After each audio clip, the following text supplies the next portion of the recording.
પ્રથમ પરીક્ષા ઓક્ટોબર 2025નું કુલ 80 ગુણનું સંપૂર્ણ પેપર સોલ્યુશન આપણે આજના આ વિડીયોની અંદર જોવાના છીએ। તો વિદ્યાર્થી મિત્રો સૌપ્રથમ ખાસ સીઆર એજ્યુકેશન ચેનલને સબસ્ક્રાઈબ કરી દેજો, જેથી તમને અહીં દરેક વિષયના પેપર સોલ્યુશનના વિડીયો સૌપ્રથમ મળતા રહે।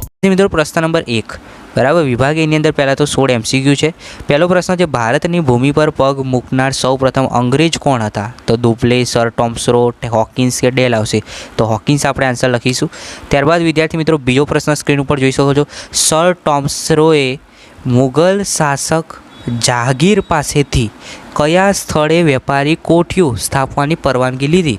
તો તમને ઓપ્શન આપ્યા છે કોલકાતા, આગ્રા, સુરત કે ગોવા। તો આનો યોગ્ય આન્સર વિદ્યાર્થી મિત્રો તમારે કમેન્ટ કરવાનું છે। એકદમ ઇઝી છે, મારે જોવું છે કેટલા વિદ્યાર્થીને આન્સર ખબર છે। ત્રીજો પ્રશ્ન છે, વાતાવરણમાં કયો વાયુ ઓક્સિજનના જળ દબાણને મંદ કરે છે? તો કયો વાયુ હોય જે ઓક્સિજનના જળ દબાણને મંદ કરે? તો કાર્બન ડાયોક્સાઇડ વાયુ, બરાબર। ત્યારબાદ નેક્સ્ટ છે ચોથો પ્રશ્ન, રેડિયો અને દૂરદર્શનના પ્રસારણ કયા આવરણને આભારી છે? તો મૃદાવરણ, જલાવરણ, વાતાવરણ કે જીવાવરણ? તો આ પણ એકદમ ઇઝી છે, ખાસ કમેન્ટ કરજો। આમ આન્સર આ રીતે લખવાનો, જો 4 પછી એની અંદર ABCD જે આવતું હોય એ રીતે કમેન્ટ કરજો। ત્યારબાદ પાંચમો પ્રશ્ન છે, ભારતીય બંધારણ સભાના ખરડા સમિતિના અધ્યક્ષ કોણ હતા? તો સરદાર વલ્લભભાઈ પટેલ, જવાહરલાલ નહેરુ, ડૉક્ટર ભીમરાવ આંબેડકર કે પછી રાજેન્દ્ર પ્રસાદ? વિશ્વનું સૌથી મોટું લિખિત બંધારણ કયા દેશનું છે? તો અમેરિકા, ઇંગ્લેન્ડ, ભારત કે ચીન? તો આપણે આન્સર લખીશું ભારત। સાતમો પ્રશ્ન છે, વિદ્યાર્થી મિત્રો નોટબુક જોડે રાખજો, બરાબર, જેથી હું તમને જે રીતે કહું એ રીતે તમારે બધું લખવાનું છે અને વિડીયો જોતાં બધું તૈયાર કરી દેવાનું, એટલે પૂરેપૂરા તમને 80માંથી 80 માર્ક તમે સારી રીતે લાવી શકો। સાતમો પ્રશ્ન છે, ભારતમાં સહાયકારી યોજના અમલમાં મૂકનાર અંગ્રેજ ગવર્નર કોણ હતો? તો ખાસ ધ્યાન રાખજો, અહીંયા ઓપ્શન આપે છે લોર્ડ ડેલહાઉસી, વેલેસ્લી, બેન્ટેક કે લોર્ડ મેકોલે। આઠમો પ્રશ્ન છે, જંગલોમાં લાગતી આકસ્મિક આગ હોય એને શું કહીશું? તો એની અંદર આપણે દાવાનળ કહીશું। તો આની અંદર આવશે ઓપ્શન એ દાવાનળ। ત્યારબાદ નવમો પ્રશ્ન, ભારતમાં એકમાત્ર જ્વાળામુખી ક્યાં આવેલો છે? તો એકમાત્ર જ્વાળામુખી જે છે ક્યાં આવેલું છે? તો એ તમને ખબર હોવી જોઈએ, બરાબર, અંદમાન નિકોબાર, દીવ દમણ કે લક્ષદ્વીપ? ત્રણમાંથી કોણ આવે મને ખાસ કમેન્ટ કરજો। એકદમ સહેલું છે, એટલે મારે જોવું છે કેટલા વિદ્યાર્થીને આવડે છે। જો જે પ્રશ્ન અઘરો હશે ઇઝીલી હું તમને કહી દઈશ, જ્યાં નહીં મળતો, બાકી ચોપડીમાં સરળતાથી તમને મળતો હશે તો હું તરત જ તમને આન્સર આપીશ, કારણ કે અમુક વસ્તુ તમે જાતે પણ શોધશો, કારણ કે ચોપડીમાંથી તમે જેટલું કરશો એટલું તમને વધારે યાદ રહેશે। તમારે અહીંયા શું જોવાનું છે, પ્રશ્નો કયા પૂછાશે ખાસ તૈયાર કરવાના છે। 10મો પ્રશ્ન છે, ભારતમાં સૌપ્રથમ રેલવેની શરૂઆત કયા બે શહેરો થઈ હતી? તો મુંબઈ અને થાણા, મુંબઈથી થાણા, ઓપ્શન સી, ક્લિયર। વિશ્વ ઓઝોન દિવસ, તો વિશ્વ ઓઝોન દિવસ અહીંયા આપણે 21 માર્ચ આવશે। ત્યારબાદ વિદ્યાર્થી મિત્રો નેક્સ્ટ, સૌર ઉર્જા, પવન ઉર્જા, ભરતી ઉર્જા એ કયા પ્રકારના ઉર્જા સ્ત્રોત છે તે જણાવવાનું છે। તો એ કયા પ્રકારના ઉર્જા સ્ત્રોત આવશે? તો પરંપરાગત ઉર્જા સ્ત્રોત, તે આન્સર જણાવવાનું છે। ત્યારબાદ વિદ્યાર્થી મિત્રો આગળ જે પ્રશ્ન છે કે ડેમોક્રેસી એટલે શું થશે? લોકશાહી, ઓપ્શન એ લોકશાહી, ડેમોક્રેસી, બરાબર। દેશના વડાપ્રધાનની નિમણૂક કોણ કરે? તો દેશના જે વડાપ્રધાન હોય એની નિમણૂક કોણ કરશે? ભાઈ રાષ્ટ્રપતિ કરશે, બરાબર। નેક્સ્ટ છે 15મો પ્રશ્ન, જે તમે સ્ક્રીન ઉપર જોઈ શકો છો, જેની અંદર જુઓ સિમ્પલ બરાબર સમજો શું કીધું છે કે ઈસવીસન 1857ના સ્વતંત્ર સંગ્રામમાં ભારત અને અંગ્રેજ સૈનિકનું પ્રમાણ કેટલું હતું? તો ભારતીય અને અંગ્રેજ કીધું છે, બરાબર। તો 1:6 આવશે, 1:6। ત્યારબાદ એનફિલ્ડ રાઇફલમાં વપરાતી કારતૂસો બનાવવા માટે કયા કયા પ્રાણીઓ ચરબીનો ઉપયોગ થતો? ગાય બકરી, ગાય ડુક્કર, ગાય ઊંટ કે ગાય ભેંસ? તો ગાય અને ડુક્કર। હવે વિદ્યાર્થી મિત્રો અહીંયા 16 માર્ક્સના MCQ આપણે કમ્પ્લીટ જોયા, એ જ રીતે આપણે દરેક પ્રશ્નોનું સોલ્યુશન કરીશું। તો ખાસ આ વિડીયોને સુધી જોતા રહેજો, અને હજી સુધી તમે સીઆર એજ્યુકેશન ચેનલને સબસ્ક્રાઈબ ન કરો તો નીચે સબસ્ક્રાઈબનું લાલ બટન છે, ખાસ દબાવી દેજો, જેથી દરેક વિષયના પેપર સોલ્યુશનના વિડીયો સૌપ્રથમ તમને મળતા રહે। ખાલી જગ્યા 4 ખાલી જગ્યાઓ છે, તમે સ્ક્રીન ઉપર જોઈ શકો છો, 4 ખાલી જગ્યા, બરાબર। વિશ્વમાં સરેરાશ નાગરિક ખાલી જગ્યા મેટ્રિક ટન કાર્બન વાયુ છોડે છે, તો સરેરાશ નાગરિક જે છે એનું મેટ્રિક ટન કાર્બન ડાયોક્સાઇડ વાયુનું અહીંયા આંકડો લખવાનો છે। લોકસભાની ચૂંટણી સામાન્ય રીતે દર કેટલા વર્ષે થાય છે? તો દર 5 વર્ષે, દર 5 વર્ષે। બંધારણ ઘડતરની પ્રક્રિયામાં ખાલી જગ્યા જેટલી બેઠકો યોજાય છે એ લખવાની. પૃથ્વી પર છેલ્લા 100 વર્ષોમાં તાપમાનમાં કેટલા સેલ્સિયસનો વધારો થયો તે લખવાનો છે. હવે ખરા ખોટા છે, જુઓ 4 ખરા ખોટા છે તે આપણે જોઈ લઈએ. પહેલું છે ભૂકંપ કેન્દ્રથી પૃથ્વીની સપાટી નજીકના સ્થળ ભૂકંપ નિર્ગમન કેન્દ્ર કહેવાય. તો ભૂકંપ નિર્ગમન કેન્દ્ર ના કહેવાય, ભૂકંપ જે બિંદુ કેન્દ્ર હોય ને એ કહેવાય, નજીકનું જે સ્થળ હોય, બરાબર. તો આ વિધાન ખોટું આવશે. ઈસવીસન 1760માં બંગાળમાં દારૂણ દુષ્કાળ પડ્યો હતો. પછી આગળ રાજ્યનું અનિવાર્ય લક્ષણ નથી. મંગલ પાંડેનો જન્મ બ્રાહ્મણ કુટુંબમાં થયો હતો. વિધાન સાચું છે ખોટું તે જ લખવાનું છે.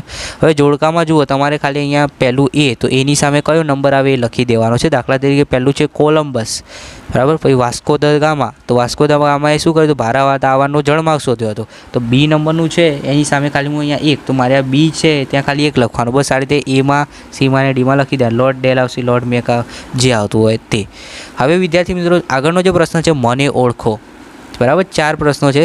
પહેલું છે અમને અમેરિકાના મૂળ વતનીઓ તરીકે ઓળખવામાં આવે છે. તો મૂળ વતની તરીકે ઓળખવામાં આવે તો એ શું કહેવાય, એને ઓળખવાનું છે, એનું નામ લખી દેવાનું છે. ત્યારબાદ વિદ્યાર્થી મિત્રો બીજો પ્રશ્ન છે મેં અંગ્રેજ ગવર્નર તરીકે સમયમાં કાયમી જમાબંધી પદ્ધતિ અમલમાં મૂકી. તો કોણે મૂકી હતી તે લખવાનું છે. મારા પાટનગર સ્ટોકહોમ ખાતે પર્યાવરણ બચાવ બેઠક મળી. ત્યારબાદ દિલ્હીના નેતાગીરી સંભાળે તે લખવાનું છે. હવે વિદ્યાર્થી મિત્રો વિધાનોમાંથી ખોટો શબ્દ જે હોય એ કાઢી નાખવાનો. તો પૃથ્વી ખાલી જગ્યામાંથી છૂટી પડી હતી. તો પૃથ્વી જે છે એ સૂર્ય કે ચંદ્રમાંથી છૂટી પડી, બરાબર. તો જે પૃથ્વીનો જે ભાગ છે સૂર્યમાંથી છૂટો પડે છે, એટલે ચંદ્ર અહીંયા આપણે ચેકી મારીશું. ત્યારબાદ બંધારણ ઘડતરની કામગીરી ક્યારે થઈ હતી? તો 9 ડિસેમ્બર 1945 કે 1946 થઈ હતી, એટલે 46 આપણે ચેકી મારીશું. ત્યારબાદ નાના ફડણવીસના અવસાન પછી ખાલી જગ્યા વચ્ચે ઝઘડા થયા. તો મરાઠા વચ્ચે ઝઘડા થયા. સમુદ્રમાં આવતા શક્તિશાળી વિનાશક મજૂરોને ખાલી જગ્યા કહે છે. તો એને જે મોજા આવતા હોય એને શું કહીશું? તે મોજાને આપણે સુનામી કહીશું કે પૂર કહીશું. સમુદ્રમાં આવતા કીધું છે, સુનામી તો ક્યારે આવે એ અલગ હોય, બરાબર. એટલે પૂર આપણે કહીશું, સુનામીને ચેકી મારીશું. હવે ગુજરાત રાજ્યસભાની કુલ બેઠકો તો 13 બેઠકો છે, એટલે 11ને આપણે ચેકી મારીશું. ત્યારબાદ વિદ્યાર્થી મિત્રો 1-2 વાક્યોમાં પ્રશ્નોના જવાબ લખવાના છે, બરાબર. 5માંથી કોઈ પણ 4, દરેકના 1-1 માર્ક્સ છે. પહેલું છે બંધારણ એટલે શું? ભાગલા પાડો રાજકરોની નીતિ કયા અંગ્રેજ ગવર્નરે અમલમાં મૂકી? ભૂકંપ એટલે શું? ભારતમાં આધુનિક તાર ટપાલ પદ્ધતિની શરૂઆત ક્યારે થઈ હતી? અને છેલ્લો પ્રશ્ન છે કાનપુરના આગેવાન નાના સાહેબ પેશવાએ સૈન્યની આગેવાની કોને સોંપી? સંપૂર્ણ સોલ્યુશનની PDF ડાઉનલોડ કરી દેજો. પછી પહેલા પ્રશ્નો નોટબુકમાં લખી લો, પછી સોલ્યુશનની PDF ડાઉનલોડ કરીને પેપર જે છે સારી રીતે તૈયાર કરી દેજો, જેથી તમે ઇઝીલી બધા 80માંથી 80 માર્ક્સ લાવી શકો. વિભાગ C જુઓ, સિમ્પલ 3 પ્રશ્નો છે. એક પ્રશ્નના 2 માર્ક્સ. 4માંથી કોઈ પણ 3 પ્રશ્નો લખવાના છે. પહેલાં તો આ 4 પ્રશ્નો નોટબુકમાં લખો એટલે તમને ખબર પડે કે મારે આટલું વાંચવાનું છે.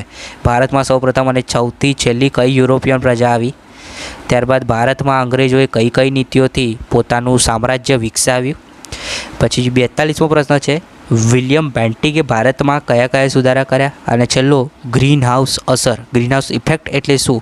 ગ્રીન હાઉસ વાયુઓ કયા કયા છે તે જણાવવાનું છે.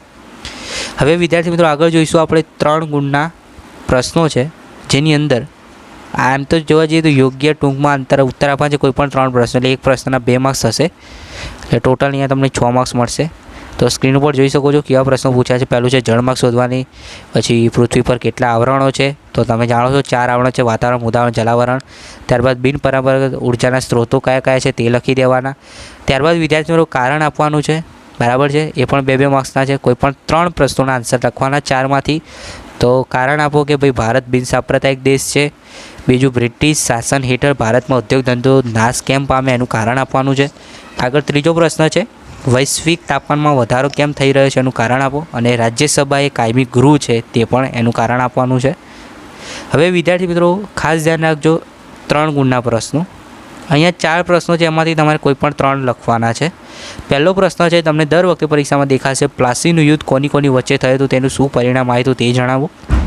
ત્યારબાદ બીજો પ્રશ્ન 3 ગુણનો, આપણા બંધારણની મુખ્ય વિશેષતાઓ કઈ કઈ છે તે લખો. ભૂસંકલન એટલે શું, તે કેવા વિસ્તારમાં થાય. અને છેલ્લો પ્રશ્ન છે ઈસવીસન 1857ના સ્વતંત્ર સંગ્રામના ઉદ્ભવના મુખ્ય કારણો કયા કયા હતા તે જણાવવાનું છે. ત્યારબાદ વિદ્યાર્થી મિત્રો ટૂંક નોંધ લખવાની છે. 4 માર્ક્સની કોઈ પણ 2 ટૂંક નોંધ લખવાની છે. મૃદાવરણ, સંસદ અને બીજી ટૂંક નોંધ છે અંગ્રેજ શાસન સમય ભારતીય ખેડૂતો અને ખેતી પર થયેલી અસરો.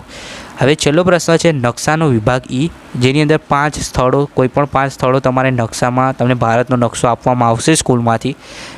આ બધા સ્થળ છે, ખાસ જોઈ લો. અને તમે નકશો પણ હું તમને બતાવી દઉં, જોઈ લો. આ નકશો, આવો નકશો તમને આપવામાં આવશે, તમને સ્કૂલમાંથી આપવામાં આવશે, આપણે ઘરેથી લઈ નથી જવાનું, બરાબર. અને આમાંથી આજે આ નકશામાં આ 5 સ્થળો વિશે તમને જે માહિતી આપી છે એ બતાવી દેવાની છે.